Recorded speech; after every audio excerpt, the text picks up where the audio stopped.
Hello guys. आज हम एक एसएचएम का क्वेश्चन डिस्कस करने जा रहे हैं जो कि हमारी फिजिक्स की प्रॉब्लम सीरीज का 5th क्वेश्चन है। आई होप ये क्वेश्चन आपकी स्क्रीन पे विजिबल होगा। A horizontal rod of mass m is equal to 3k by pi square and length l is pivoted at one end. The rod's other end is supported by a spring of force constant k. The rod is displaced by a small angle theta from its horizontal equilibrium position and released. Find the time period.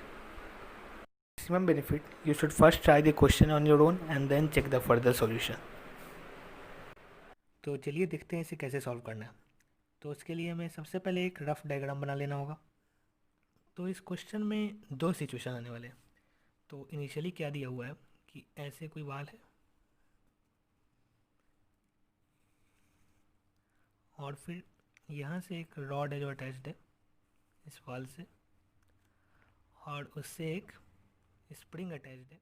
तो initially ये जो system है वो equilibrium पे, ये जो spring है इसका स्प्रिंग कांस्टेंट के है और इस रॉड का मास m है और m is equal to 3k by pi square दिया हुआ है। अब एक सेकंड सिचुएशन में ड्रॉ कर लेते हैं। तो ये इक्विलिब्रियम पे था। अब क्या हो रहा है कि ये एक रॉड है, एक और हम बना ही लेते हैं डायग्राम। तो ये रॉड है, इसको कुछ एंगल मतलब थीटा से डिस्प्लेस किया जा रहा है ऊपर की तरफ। एकदम ये जो थीटा है वो काफ़ी स्मॉल एंगल है, तो हमें बताना है। और सिमिलरली ये हमारा स्प्रिंग हो जाएगा, इसमें कुछ एक्सटेंशन भी आएगा। तो अगर इस रॉड को अगर एंगल थीटा ऊपर की तरफ उठाकर और फिर इसे छोड़ दिया जाता है तो ये एक एसएचएम परफॉर्म करेगा। तो उस एसएचएम का टाइम पीरियड क्या होगा? तो उसके लिए सबसे पहले हमें ये समझना होगा कि इसे अगर एंगल थीटा से हम ऊपर की तरफ डिस्प्लेस कर रहे हैं तो ये एक एंगुलर एसएचएम का केस बन जाएगा। तो उसके लिए हमें सबसे पहले इनिशियल पोजीशन पे टॉर्क जो है उसको बैलेंस करना होगा, क्योंकि नेट टॉर्क जीरो हो जाएगा एज इनिशियली इक्विलिब्रियम में था। तो उसके लिए क्वेश्चन लिख लेते हैं। तो इस पर एक mg फोर्स नीचे लग रहा होगा। सिमिलरली ये जो है mg का टॉर्क चूँकि डाउनवर्ड है, तो सिमिलरली kx जो है उसका टॉर्क जो है वो ऊपर की तरफ लगेगा, मतलब kx जो है वो ऊपर की तरफ लग रहा होगा। अब इन दोनों का टॉर्क बैलेंस कर लेते हैं। तो इससे हम लिख सकते हैं mg into L by two is equal to K X into L. ये हमारा एक ही क्वेश्चन हो जाएगा। और सिमिलरली इधर भी होगा। तो इसे अगर हम थीटा डिस्प्लेस कर रहे हैं ऊपर की तरफ रॉड को, तो ये जो लेंथ होगा, एक्स्ट्रा लेंथ जो ओवर ट्रैवल किया है इक्विलिब्रियम पोजीशन से, वो हो जाएगा हमारा एल इंटू थीटा। अब ये कैसे आया ये भी देख लेते हैं। ये हम देख सकते हैं साइन थीटा से, साइन थीटा हमारा पी बाई एच हो जाएगा। तो यहाँ से, और चूँकि एंगल जो है वो काफ़ी स्मॉल है तो साइन थीटा वो थीटा के इक्वल हो जाएगा, मतलब आई मीन अप्रॉक्सीमेटली इक्वल हो जाएगा।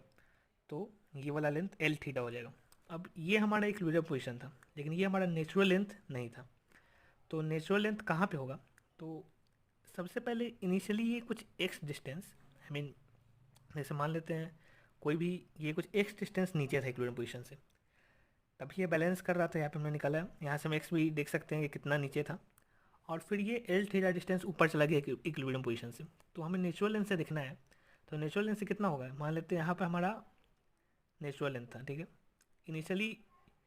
तो हॉरिजॉन्टल पोजीशन जो था वो एक्स डिस्प्लेस किया हुआ पोजीशन था, और फिर इसे एल थीटा ऊपर ले जाया जा रहा है, मतलब कि इसका net displacement I mean natural length से हो गया है तुम्हारा आपका एल थीटा माइनस एक्स। तो अब अभी हम बाकी टॉर्क्स की क्वेश्चन लिख लेते हैं। तो यहाँ पर एक एम जी लगेगा, ये एंगल थीटा है, तो ये एंगल हमारा थीटा हो जाएगा। तो सिमिलरली हो जाएगा एम जी कॉस थीटा। तो एक टॉर्क लगेगा हमारा इसमें M G cos theta into L by to.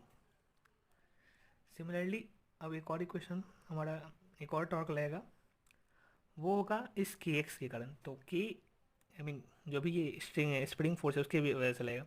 तो ये भी सिमिलरली आप इसके ही पैरेलल है, मतलब इसका भी एक कॉस वाला कंपोनेंट ही आएगा इसके परपेंडिकुलर। तो ये हो जाएगा हमारा के इंटू, हम ऊपर गया एल थीटा, नीचे एक्स था, तो ये हो जाएगा K into L theta minus X इतना डिस्प्लेसमेंट होगा into L cos theta is equal to I into alpha हो जाएगा। ये हमारा मैक्सिमम जो भी, ये चूँकि ये नेट टॉर्क है तो नेट टॉर्क जो है वो आई अल्फ़ा के इक्वल हो जाएगा। और ये हमारा जो कि हम इसे angular S H M perform कर रहे हैं, तो एंगुलर एस एच एम में ये जो है हम इस एस एच एम का एम्पलीट्यूड होगा, मतलब ये फिर थीटा डिस्टेंस थीटा एंगल ही नीचे जाएगा और फिर थीटा एंगल ऊपर जाएगा, ऐसा ही ये परफॉर्म करते रहेगा। तो ये जो है इसका एम्पलीट्यूड भी आप कह सकते हैं, एंगुलर एम्पलीट्यूड। तो इस पॉइंट पे जो एक्सेलरेशन मैक्सिमम होगा, तो इसको मैं फर्दर लिख लेते हैं इन दोनों इक्वेशन से। तो M G L by two जो है वो के एक्स इंटू एल है। अब इसको सॉल्व करेंगे तो यह होगा के एल स्क्वायर थीटा, इसको सॉल्व कर ही लेते हैं। तो यह आ जाएगा एम जी कॉस थीटा, चूँकि थीटा जो है वो काफ़ी छोटा है तो कॉस थीटा जो है 1 को टेंड करेगा।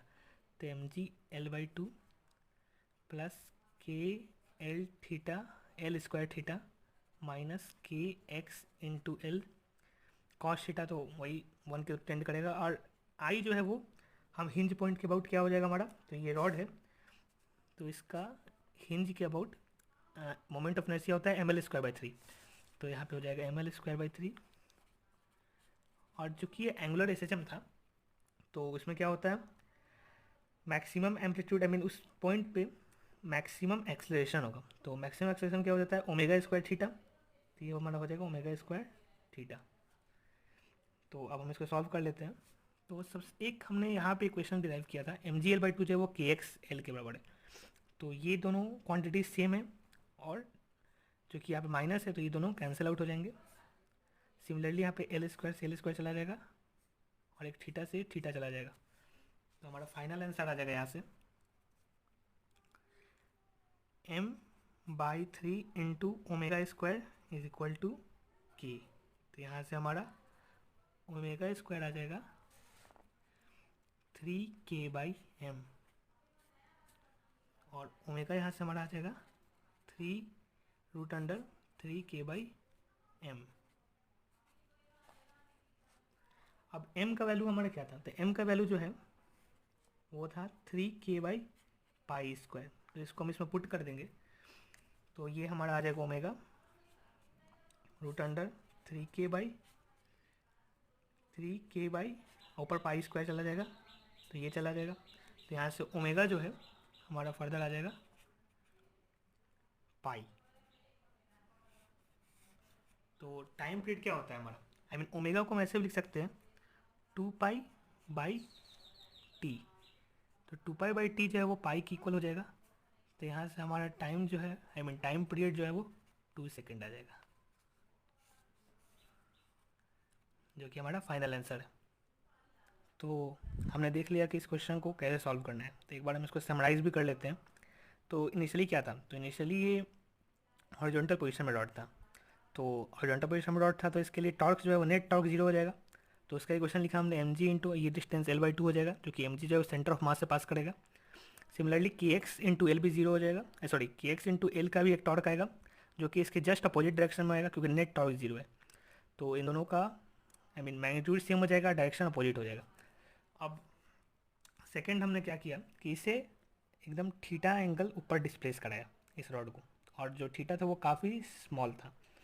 तो उसके लिए समझे हमने यहाँ पे आई मीन इसे एक इस ट्रायंगल में ये साइन थीटा के जो होता है वो पी बाई एच के इक्वल होता है। तो यहाँ से हमने ये वाला जो लेंथ है एक्स्ट्रा लेंथ जो ऊपर डिस्प्लेस हुआ है इक्विलिब्रियम पोजीशन से वो एल थीटा हो जाएगा।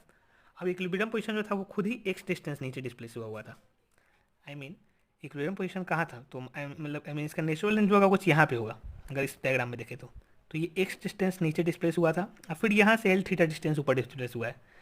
तो net displacement I mean natural length से कितना होगा एल थीटा माइनस एक्स। तो इसके लिए यहाँ पे हमने क्वेश्चन लिख लिया, पहला तो एम जी का टॉर्क था तो M G into L by two और ये जो एंगल है वो कॉस थीटा हो जाएगा प्लस के। अब यहाँ पे के जो इस ये जो इसके कारण जो कि ये स्ट्रेच हो रहा है तो इसके कारण जो हमारा आई मीन फोर्स का डायरेक्शन होगा वो भी इसी के पैरेलल हो जाएगा।